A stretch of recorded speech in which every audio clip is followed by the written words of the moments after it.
the guy stood in front of you here today is often full of nerves and a no struggle.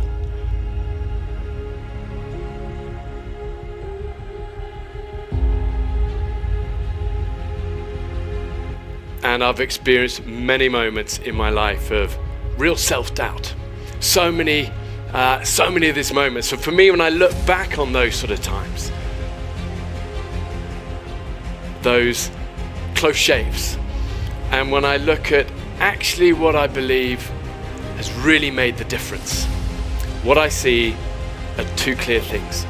Two clear words that I believe define so much of my journey. But it's been learning how to master those two things that has changed everything.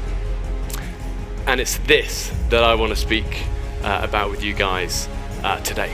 So first, arguably the most important word, failure. And this is where I want to start. Stood in the rain at the foot of a windswept peak in the Welsh mountains back in the UK. Soaked, shivering, sick with nerves about what lay ahead over the next 11 months. And this was now day one of British Special Forces selection to try and join 21 SAS. We were a band of, I think it was some 90 odd recruits at this point, or volunteers as we were always called. And if I'm honest, I'd never felt just so out of place. You know, surrounded by these muscle-bound, huge soldiers. And I had that dreadful feeling that I'd actually volunteered for something that was just way beyond my capabilities. The first time that I tried for the SAS after 6 months of beat up, I was failed, or returned to unit, as they called it. And the raw truth is simple. I wasn't fast enough, I wasn't smart enough, I wasn't good enough. And that truth hurt. And people often don't know that I failed Special Forces selection first time. You know, we all like to gloss over our failures a little bit. But the truth is, for me, my failures in my life far outweigh the successes, you know, many times over, whether it's, you know, failed expeditions or failed projects, or even just those near-death moments that definitely still come to me in the night sometimes. But here's the thing, those failures they've also made me, and they've built the resilience, and they've forced me to adapt and to get stronger, inside as well as out. Because as you guys know, there's no shortcut. You know, there's no shortcut to our goals in our life that somehow magically bypasses failure. You know, failure's not like that. Failure's a doorway. It's a doorway that you've got to go through if you're gonna get to where you really are aiming for. And as a young soldier, I was determined that I was gonna retry for the SAS, to go through that notorious selection process once more. And such a big part of me dreaded it. You know, I dreaded the pain, the blisters, that fatigue. But I reapplied, went through it all again, and this time by the end, all those many months later, from those 90 volunteers, only 4 of us were still standing.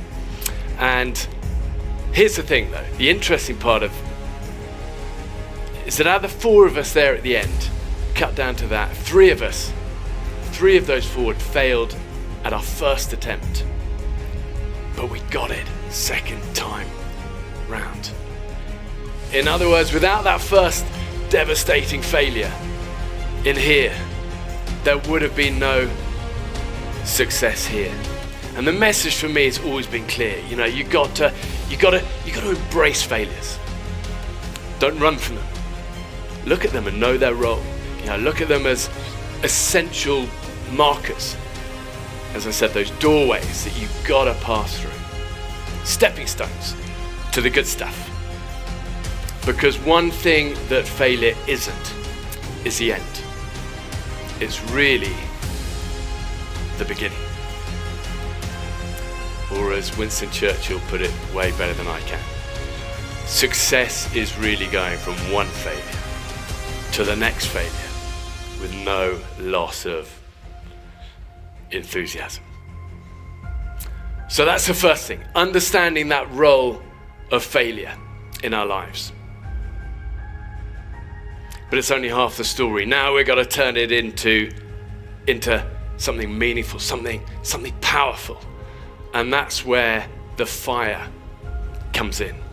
The fire to keep moving against the odds, to hang on, to endure beyond what is maybe considered normal. And the question always is, well, how do you do that? How do we access this fire inside in those big moments? Because sometimes in life, as you know, that fire inside gets beaten. And sometimes it's hidden. Sometimes it's barely like an ember. But the fire will always be there. And the fire in our lives can change everything. And I remember when I was on Mount Everest, it was a year that the mountain claimed 4 climbers' lives whilst we were up there. Two died of the cold, 2 fell to their death. You know, it's just what high mountains do. They kick the hell out of you.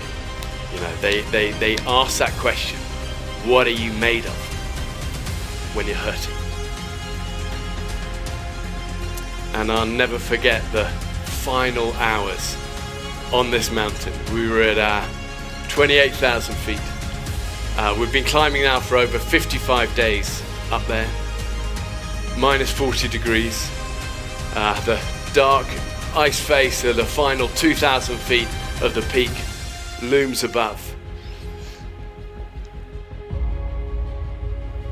And I'm terrified. You know, the next 24 hours I know is going to change my life one way or the other. I know that. But after so long at high altitude, all those many weeks at this stage, I also know I'm weak. I know it, I can feel it, and mentally as well, just shot. And I reach this point, I'm in this chest deep powder snow, in this steep couloir that's just, you know, just never ending. And I remember I keep sliding back, every step, keep sliding back, and I reach a point where I'm no longer sure I can do this. I really, really am not. And I've got this voice in my head just keeps telling me this. And slowly I'm bowing to that voice. But remember, sometimes it's an ember. Ember is all it takes. So I keep going. Yeah, I make this decision that I'm gonna keep going, to never give up. N-G-U, write it in here, moving. And finally, eventually, that summit came, and I just remember collapsing to my knees. I was a wreck, but I've made it. And we watched the dawn rise up over Tibet, and I was just aware I was standing somewhere truly special. You know, truly special. It's that icy roof of the world, as they call it. But even though it was ice that was up there, the truth is it was the fire that got me there. And I look at my life, it's the fire that's been my most valuable weapon. You know, not talent, limited, not skills, growing, not knowledge, small, but resilience. You know, resilience. And if all you take from, you know, this session together, know the power in your life of unrelenting, unwavering resilience. Because when the storms come, and they do come, they always come. When the storms of life come, it's those very storms that actually make us strong. And as with all dark nights, when we go through them sometimes, you just got to hang on in. hang on in there doggedly. Dawn will always come. The light always wins. And the fire, as you guys know in nature, fire all powerful. 2 words that if we can master them can truly empower our lives. How to deal with those failures and how to find and use and harness and drive that fire. And I guess really what I'm trying to say through simple stories is pretty straightforward. First of all, that I'm no hero, truly. You know, like I said at the beginning, I struggle often. I'm no stranger to the doubts, no stranger to the fears. But I know the weapons that serve me best. And they always come from here. You know, within, not without. So for you guys, remember, you are made amazing. You truly are. You're capable of so much. So stand tall, own it. And NGU. Never give up.